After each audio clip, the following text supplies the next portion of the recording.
জাফরাগঞ্জের দেবোত্তর ও দাতব্য প্রতিষ্ঠানটি মুর্শিদাবাদের একটি ঐতিহ্যবাহী স্থাপনা। এটি মুর্শিদাবাদ পৌরসভা কর্তৃক ঘোষিত একটি ঐতিহ্যবাহী স্থাপত্য। আনুমানিক ২৫০ বছর আগে এই স্থাপনাটি নির্মিত হয়। বাংলা ১১৬৮ সালে মহন্ত লক্ষ্মণ দাস ঢাকার উর্দু বাজার থেকে এসে মির্জাফরের আদি বাড়ি সংলগ্ন স্থানে এই জনসেবামূলক প্রতিষ্ঠানটি স্থাপন করেন।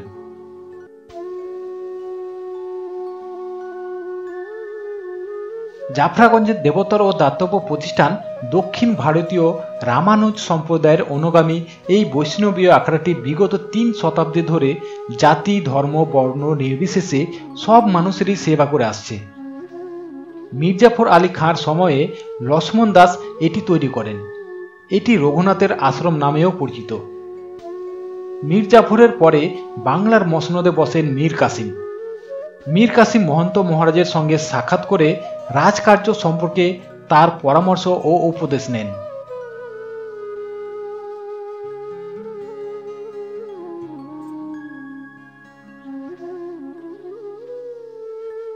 মীর কাসিম তাকে অনেক ধনরত্ন উপহার দিতে চাইলেন, কিন্তু মহন্ত তা গ্রহণ করলেন না। মহন্ত তাকে বললেন, শীঘ্রই বঙ্গে ভয়ঙ্কর দুর্ভিক্ষ উপস্থিত হইবে, সেই সময়ে এই অর্থ দ্বারা যাহাতে দিন দরিদ্রের উপকার হয় তাহার ব্যবস্থা করো। এর কিছুদিন পরেই বাংলায় দুর্ভিক্ষ দেখা দিল, যা ৭৬-এর মন্বন্তর নামে পরিচিত। মীর কাসিম মহন্তের উপদেশ মতো মানুষের জন্য তার ধন ভাণ্ডার অর্পণ করলেন। এই মহন্ত লক্ষ্মণ দাস মীর কাসিমকে মির্জাফরের ব্যাপারেও সতর্ক করেছিলেন।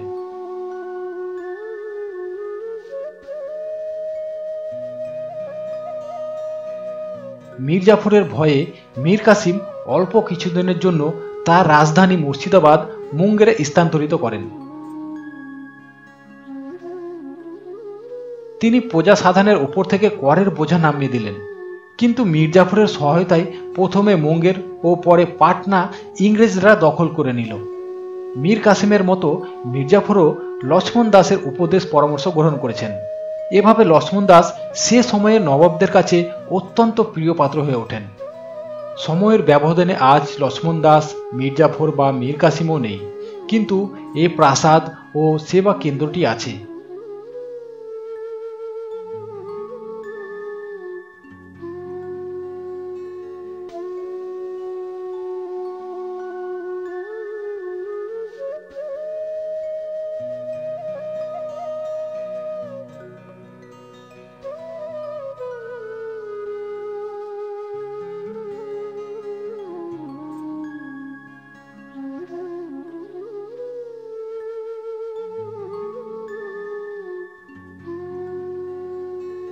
এখানে আশ্রম ও ভক্তদের আনাগোনা লেগে থাকে। ভক্তদের জন্য খাওয়া দাওয়ার ব্যবস্থা থাকে সবসময়।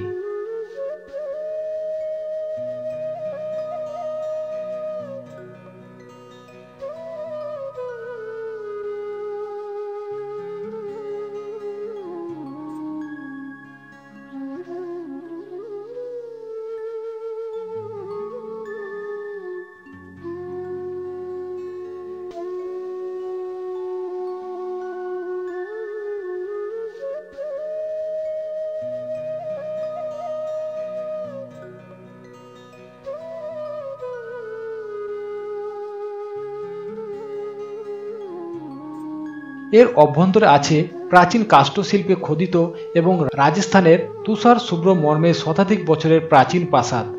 বয়সের ভারে প্রাসাদটি আজ জরাজীর্ণ অবস্থা। এটি বন্ধই থাকে। পাশের ভবনে আছে ঐতিহ্যবাহী সোনার রথ, বেলোয়ারি ঝাড়, ঐতিহ্যময় আসবাবপত্র, প্রাচীন যুগের বেবি অস্টিন মোটরযান, পুরনো রান্না সরঞ্জাম ইত্যাদি।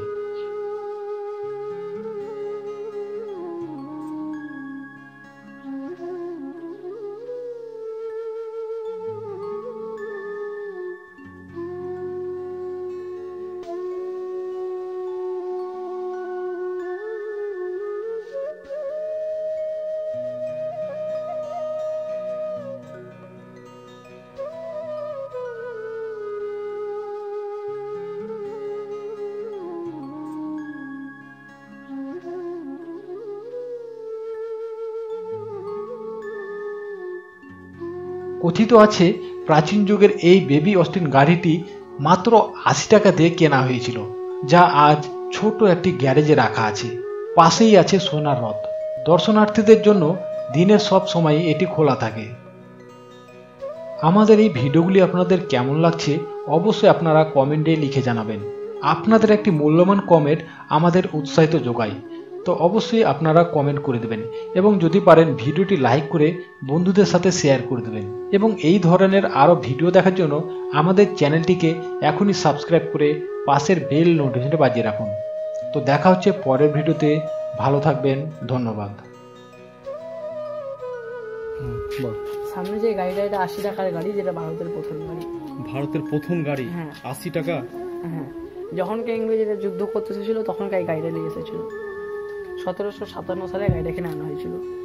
পলাশির মাঠে যে যুদ্ধ হয়েছিল তখনকার দিনে দিয়ে ইংরেজরা সেটা মির্জাপুরকে গাড়িটা দান করে দিয়েছিল, দিয়ে মির্জাপুর এই আশ্রমকে গাড়িটা দান করেছিল তখনকার দিনে। গাড়িটি তখনকার দিনে কোনো চাবি সিস্টেম ছিল না, সামনে ফুটোটা তখনকার দিনে ঘুরিয়ে ঘুরিয়ে স্টার্ট করা হতো। তখনকার দিনে ডিজেল পেট্রোল তো ছিল না, কেরোসিন তেলে চলতো সেই গাড়িটা, 3 সিটের গাড়ি। আর সামনে দুটো নোঙ্গল দেখতে পাচ্ছেন, যে সামনে ছিল ভাগীরথী গঙ্গা। ভাগীরথী গঙ্গার ব্যাপার থেকে জাহাজে করে চাল ডাল গম আসা হতো। সেই জাহাজ দেখাতে পারবো না, সেই জাহাজের দুটো নোঙ্গল দেখাতে পারবো। তাই দেখা হয়ে গেল আশ্রমের 80 টাকার গাড়ি, সাইডে হচ্ছে একটি বাড়ি, পিছন ব্যাক করে চলুন একটু তাড়াতাড়ি। কত টাকার গাড়ি বললে? 80 টাকা। 80 টাকার গাড়ি। চাকর বাকরের হাতে 8টা চাঁদির পয়সা দিয়ে গাড়িটি কিনেছিল। ভারতের প্রথম গাড়িটা? এর আগে ভারতের গাড়ি কোনো আসেইনি নাকি? ইংরেজরা প্রথম নিয়ে এসেছিল, সেটা নবাবকে দান করেছিল, মির্জাপুরকে।